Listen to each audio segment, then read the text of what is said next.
Welcome on Texas Football. I'm Bobby Burton, joined by CJ Vogel. Talking a little Texas football this afternoon and evening. CJ, I got to admit here, just 24 hours after the loss to Ohio State, we're already looking forward to what is going to transpire over the next week or so. NFL players, the NFL draft requires players to declare for the draft by no later than January 15th. That's just this coming Wednesday.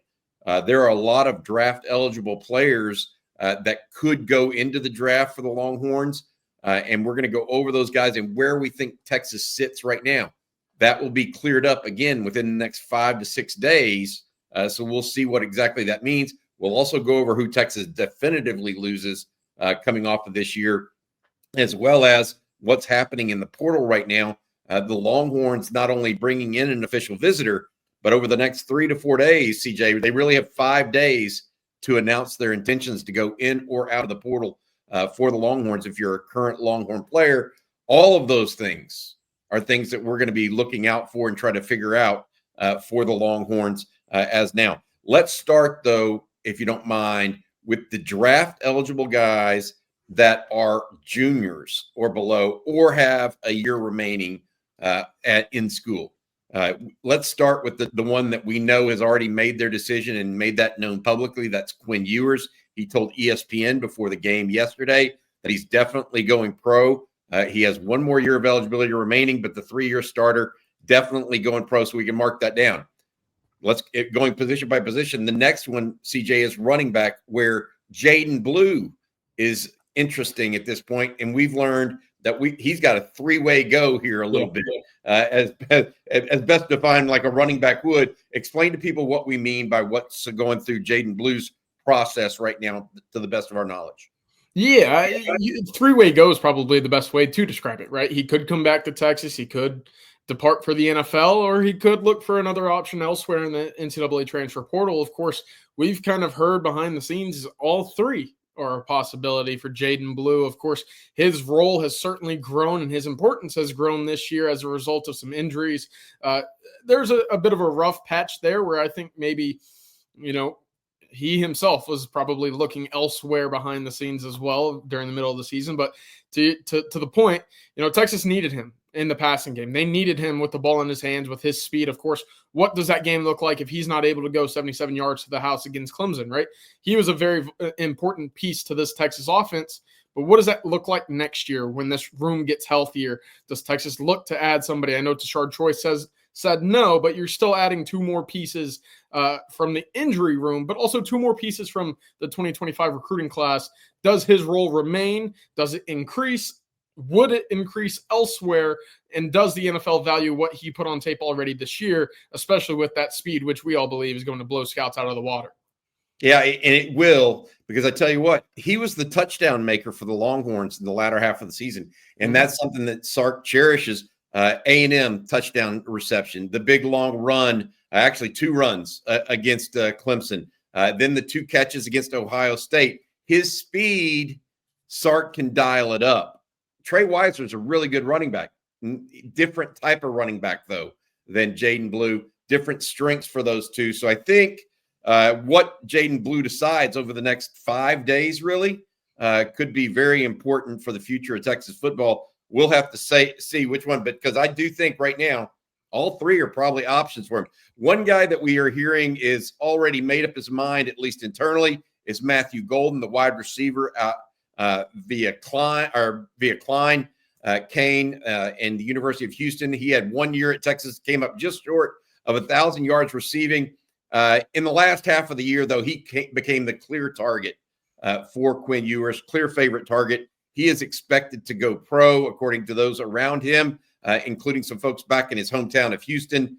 That is going to be a big blow, but it might be one that Texas tries to look and see if they can replace in the transfer portal. You're hearing Golden expected to go pro as well, right, CJ? Yeah, definitely. I think this is a guy that's – look, I don't know if folks were expecting a 1,000-yard season from Matthew Golden when he transferred to Texas. I think they were kind of expecting that production to increase, but the way that he was valued in this offense towards the back half of the season, he had 13 targets against Georgia in the SEC championship game. He had 10 against Arizona State in an overtime winner.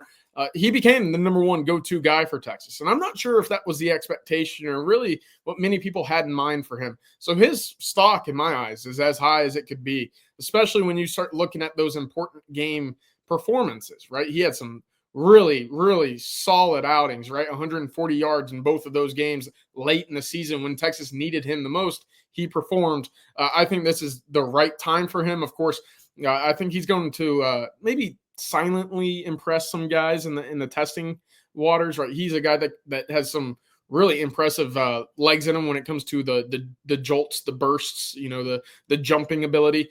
That'll be interesting to see where he tests in that regard. But this is absolutely a sell high, if you will, in terms of his NFL stock. That's a good way to put it. Isaiah Bond may be the opposite, though. Yeah. And this is one that we're hearing is likely to go pro. I'll just put that out there. However, even if he weren't to go pro, we're hearing he probably wouldn't be returning to Texas in any fashion. We'll see if that is the case or not in the next 5 days. But Bond almost had the mirror opposite start and finish of his campaign than Matthew Golden. He started out hot, finished kind of cold. It looks like whether he goes to the NFL or not, and his stock has kind of dropped. It has to have the second half of this year. We don't expect him back at Texas at this point, right? No, I don't think he would be welcome back at Texas after this year, especially the last 7 games, right? Since that injury against Oklahoma when he dinged up the ankle, he's not been the same guy. Last 7 games, 170 receiving yards, a pair of touchdowns. That's not really what Texas signed up for, and I know that the injury hindered him quite a bit, but it's really just the way that you carry yourself after the injury. Are you still around the team? Are you still on time to everything? I think that's part of the reason why he wasn't as large of a piece for the Longhorns moving forward. So we'll see. I do think he goes to the NFL, but if he were to look to return to college, I don't think he will be in a Texas uniform next year. Those are 4 skill position players that are draft eligible as juniors. There's a couple of 3 offensive linemen draft eligible as juniors as well. Kelvin Banks, DJ Campbell, and Cam Williams. I'll tell you right now, Kelvin Banks has been labeled to go pro since this time last year. No doubt about that. So we're not even going to waste our time talking about it, although his career fantastic in Austin. Cam Williams, we are hearing at this point, even though there's been rumors to the contrary, we're hearing the big right tackle out of Duncanville likely headed to the NFL at this point. Yeah, and this might be what's best for the kid versus, when is it the right time to go? And I do think maybe another year would help Cam Williams. The consistency, especially in the NFL, it's not going to get any easier. And there were some consistency issues against really solid talent towards the end of the year. However, Bobby, when you go on tape and you go to Michigan and you play against Oklahoma and you dominate good edges in those games, that's going to, kind of skyrocket you up these big boards in the NFL draft. And he certainly has deserved the right to do that. And I think right now, if you were to ask, many NFL scouts where he would go, I would say probably day 2, maybe early round 2 overall. That's a really impressive prospect at that size to move as well as he does. Again, one of those things where that draft stock, when do you sell high? When do you sell low? Right now, Cam Williams is a guy that would be leaving at the right time. A lot of people are going to, shake their finger or wag their finger at him because of the Ohio State game. They got to remember he's playing injured a little bit in that contest. So no doubt about it. What about DJ Campbell, though? This is one we've heard back and forth. The latest I'd heard, he's leaning towards returning. Have you heard anything later about the right guard out of Arlington? I heard it was a bit of a toss-up with the lean more so to coming back to Austin, which to me is a bit of a surprise, knowing what I knew coming into the season, where I think DJ looked at it as the contract year, get in, have a good year, and get out. And, it was maybe a bit frustrating for him to be a part of that platoon with Cole Hudson at right guard, but that was a part of Kyle Flood wanting to have both guys quality starters in his mind, stay in tuned with games. I do think he does return to the Longhorns in 2025, and that would be a big piece for the Longhorns as they makeshift what could be otherwise a brand new offensive line next year. Yeah, it will be a brand new offensive line if both Campbell goes pro too. I mean, no doubt about it. All 5 starters leaving, although Cole Hudson has starting experience clearly. All right, on the defensive side, there's really only 2 guys that we're tracking that are draft eligible as juniors. Michael Taft, the safety out of Austin Westlake, and Trey Moore, the edge out of Smithson Valley, by way of UTSA. Interesting to note here, I'm hearing personally that Taft is likely to stay and is expected to stay at this point. That would be huge for a Texas defense, especially a secondary that is going to be losing big-time players and experienced players like Jayden Barron and Andrew Makuba already. Yeah, just beyond on the field, Bobby, it would be huge for the culture. It would be huge for the locker room. That's a guy that bleeds burnt orange, right? We saw the video of him coming off the field, how much that game, that moment meant to him. To have a guy with that kind of fire in the locker room, it's going to be impactful, especially when you start losing guys like Barron Sorrell and Jayden Barron and Jake Majors and Hayden Connor on the offense side of the ball. You need someone in that locker room to carry the torch that's been there before. Obviously, Texas has some really talented youngsters, but to have that mainstay in the locker room for next year, I think it would be very impactful for the Longhorns as they move into year 2 of the SEC. Trey Moore, I've heard back and forth that he's definitely going, that he's definitely staying, or that he's thinking about staying.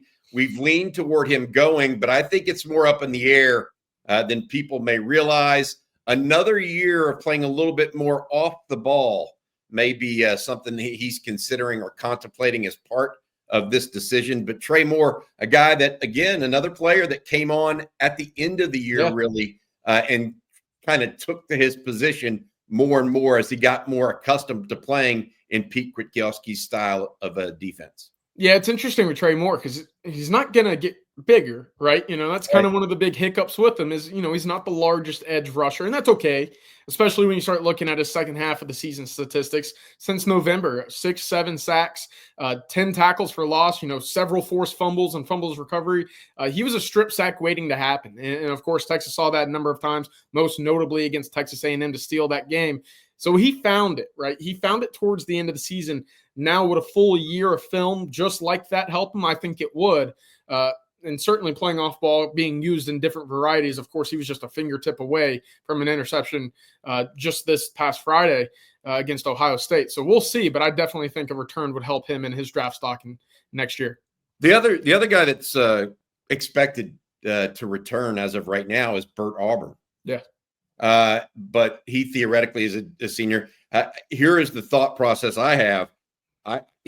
Jeff Banks said he was expected to come back just a week ago prior to the Arizona State game. He didn't even go out on field goal or on PAT against Ohio State. How quickly can your fortunes change? Yeah, no kidding. What have you done for me lately? We'll see and be watching that. The other thing that we're going to be watching over the next week or so, and as we said, these NFL decisions have to be made by January 15th. The other thing we're going to be watching is the fact that the NCAA transfer portal, if you're a player at Texas, you have to choose to enter that portal within the next 5 days. And actually, it's the next 4 days from yesterday, from when your day was out. So that also will be around Wednesday of next week when, look, there could be a half dozen, there could be 2 or 3, there could be a dozen guys go in the portal from the Longhorns. We just don't know yet. There is some talk behind the scenes and positions we're going to be looking out for. Speaking of those positions, CJ, looking at all of this that's going on, and what I mean by that is the 3 offensive linemen plus we didn't even mention the 2 others, Jake Majors and Hayden Connor, that are exhausted eligibility. They're definitely going to the NFL draft. You have Gunnar Helm at tight end. On defense, you have Barron Sorrell at edge, and then you also have the 4 defensive tackles, Alfred Collins, Vernon Broughton, Jermaine Lolay, and Bill Norton. The 2 defensive backs, Jayden Barron and Andrew Makuba. What are the positions now that you're looking at the portal from Texas going into the portal, or guys from Texas going into the portal at this point? Defensive line remains a big priority, right? Texas has added a pair so far. They still, in my eyes, need at least one and likely two when you start looking at the departures. Of course, 4 left via the portal already this year. TSFA is stuck with the team, still in the portal, still expected to leave. But then you start looking at the names that have already exhausted eligibility or are likely gone to the NFL draft. And Alfred Collins, Vernon Broughton, Jermaine Lilley, Bill Norton. See ya. Thank you. But how do you replace that? That's tough, right? And I still think that's going to be a big piece. Now, offensive line is interesting because, of course, Texas in the market right now for USC offensive lineman, second team all Big Ten selection there. But you haven't seen Kyle Flood go after an offensive lineman so far. Now, if DJ Campbell does return, does that, basically solve your issues with Cole Hudson and Nato Umeozulu? Of course, I think Cole Hudson's locked into a starting spot next year, whether it be at left guard, right guard, or center. It basically remains to be seen depending on who returns and who kind of emerges. But right now, with him coming back, kind of being that offensive lineman 6, I have to imagine that that's a safe spot in next year's rotation. So that'll be interesting as well, because I think you like what you got at your tackle spot, right? Trevor Gooseby. I think Brandon Baker's kind of coming along as well. Of course, he'll be battling Andre Kojo and Jayden Chapman to fend off that spot in spring football. So you have plenty of bodies. Now, does a return by somebody maybe unexpected push somebody else out in that depth group? I think that's worth monitoring, especially at the edge spot. If Trey Moore does return as well, Bobby, that's a lot of bodies that we're talking about at the defensive end room. Does one look to move on and go get more snaps elsewhere? That's a premium position with a lot of bodies at Texas, especially with Colin Simmons not going anywhere. That'll be interesting to watch. Yeah, definitely some moving around and movements. Offensive line could graduate heavily, clearly. Defensive tackle, we've already mentioned, does. No doubt about it. But really, I'm just looking at this list right now. I mean, some folks say that as many as 13 Longhorns might get drafted in this NFL draft. I don't care who you are. That is heavy attrition. Yes. I don't care how good your portal class is or how good your recruiting classes are. That is a ton of attrition that they're going to have to manage and handle going into next year.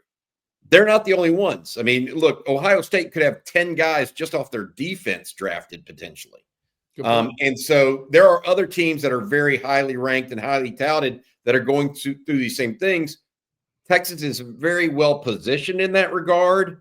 But, CJ, I wonder, what all to make of it. And bringing in Emmanuel Pregnon, the offensive lineman from USC, is an example of that. What do you make of that? He's an offensive guard. We expect, or at least I do, Cole Hudson to move to center. And if TJ Campbell returns, then what are you going to do with the other guards? Are they going to compete? What's going to happen there? A lot of question marks that I think are fair to ask. We'll have to see exactly how it goes. But the one thing that we'll be looking out for is if a return of a Michael Taft might move somebody into the portal at safety. Good point. You just never know. And I think that sitting here as we sit right now, I'm not sure how many of those decisions have actually already been made. And that's what gets interesting for us as we try to cover this for Longhorn fans. Yeah, 100%. Of course, it's kind of guessing at this point because you can only do so much with the intel that you receive, but what does that do down the line for the other dominoes once the first one is tipped over? It's tough in today's age. And, I think Texas last year when they had 11 guys drafted, had the second most in all of the country sent to the NFL draft, you started looking around and saying, okay, you still got your quarterback, you still got your offensive line, you have some pieces defensively that you need to, maybe bulk up a little bit, defensive line being one as well. And Texas did a good job there, but ultimately you had a good shell for what you could build around. This year, I think it might look a little bit different because it's both trenches that are going to look both brand new in my eyes. It's a lot of bodies, Bobby, and that's a lot of experience that you won't be having going into a season that you otherwise could rely on and say, okay, let's just build around the experience and bodies that we have up front on both sides. That's tough. And I think Texas will be in a bit of a stickier position, if you will, moving forward as a result of building next year's roster. Yeah, it's going to be hard because they are definitely going to lose a ton of players. But they have players to go back on. Anything else you want to add before we let people go as you're thinking about this who's going, who's staying kind of idea here for the Longhorns? Yeah, to me, it's all about that scholarship number, right? Texas you got to fill 85. And Texas was at least right now, and we don't even know what that is until April. It could good point. It to 105 or could go down to 95. You just don't know.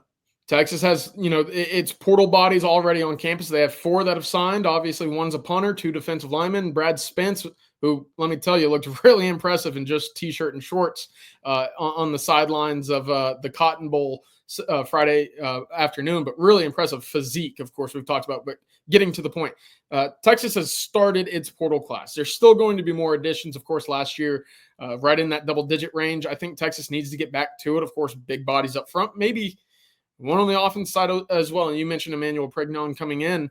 That's a big body, a literal big body at 325 pounds, second team all Big Ten guard as well. It'll be interesting to see if Texas goes all in for him. If not, I think that would signal some sort of return or indication that DJ Campbell is not departing for the NFL draft. Yeah, a lot of little innuendo. I mean, there's other what's Amari Niblack going to do? Yeah, that's a heck of a question. There are a number of those that we're waiting to hear on, and it's not really fair to guess or name everyone. Niblack is one that's fair game because he came in and thought he might be a starter. We'll see where he ends up now. That Gunnar Helm had the season that he did this year, so the tight end position becoming a premium one at Texas, clearly with the following up the season JT Sanders had last year with what Gunnar Helm was able to do this year. All right, CJ, we appreciate it. We'll be back with more tomorrow. We're going to talk a little bit more to Rod Babers as well as Jerry Hamilton. For CJ Vogel, I'm Bobby Burton. This has been On Texas Football. Hook 'em.